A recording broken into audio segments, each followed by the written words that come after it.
হরে কৃষ্ণ হরে কৃষ্ণ হরে কৃষ্ণ। শ্রী শ্রী মাধব গৌরী মঠ, এটা হয়েছে 5556 নারিন্দা, ঢাকা, বাংলাদেশ। এই শ্রী শ্রী মাধব গৌরী মঠ 1921 খ্রিস্টাব্দে প্রতিষ্ঠিত হয়। এরপর থেকেই এখানে অনুষ্ঠান হয়। তো আজকের ব্লগটি আমি এই শ্রী শ্রী মাধব গৌরী মঠ, এই শ্রী শ্রী মাধব গৌরী মঠটি আপনাদের সামনে সম্মুখে তুলে ধরেছি।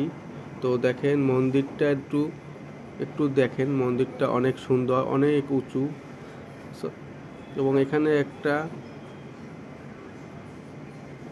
ছোট কীর্তন হয় যখন, এখানে ছোট একটা মন্দির তৈরি করা হয়। তো যখন কীর্তন হয় তখন এখানে অনেক আলোকসজ্জা হয়, উপরে অনেক ঠাকুরের ছবি রাখা হয়েছে।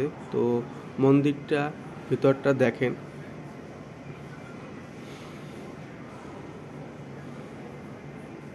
মন্দিরের ভিতরটা অনেক সুন্দরভাবে রাখা হয়েছে, মানে সাজানো গোছানো।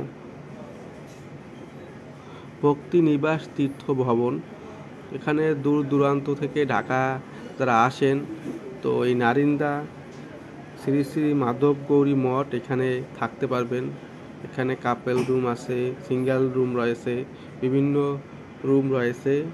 আশা করি আপনারা ভোটার আইডি কার্ড দিয়ে অবশ্যই এখানে স্বামী স্ত্রী থাকতে পারবেন। সিঙ্গেল আসলেও অবশ্যই থাকতে পারবেন। অনেকে 1 দিন 2 দিনের জন্য ঢাকা আসেন ডাক্তার দেখাইতে, থাকার জায়গা নাই, তো এই মন্দিরে আসলে আপনি থাকতে পারবেন। এই মন্দিরটি অনেক সাজানো গোছানো রয়েছে। এখানে 1 দিন থাকলে আপনাকে 600 টাকা দিতে হবে। তো দেখেন মন্দিরটা কতটা সুন্দর। মন্দিরটার থেকে আপনার যখন এখানে গান করা হয়, তো যখন গান করা হয় তখন এই মাঝখানটাতে অনেক আলোকসজ্জা করা হয়, এবং বিভিন্ন প্রতিমা ছবি চারিদিকে প্রদর্শন করা হয়। হরে কৃষ্ণ হরে রাম, এই লেখাগুলো, মানে এই কৃষ্ণ নামটাও সব জায়গায় রয়েছে। তো যারা এখনও এই মন্দিরটি আসেনি, সবাই আসবেন। এখানে আসলে খুবই আপনাদের ভালোই লাগবে। এবং এই মন্দিরটিতে পূজারী রয়েছে দেখেন, এবং অনেক লোক সমাগমও এই মন্দিরটিতে আসে। এবং এখানে একটা মন্দিরের পাশে একটা স্টল রয়েছে, এখানে সব কিছু আপনারা কিনতে পারবেন। তো ধন্যবাদ সবাইকে, ভালো থাকবেন।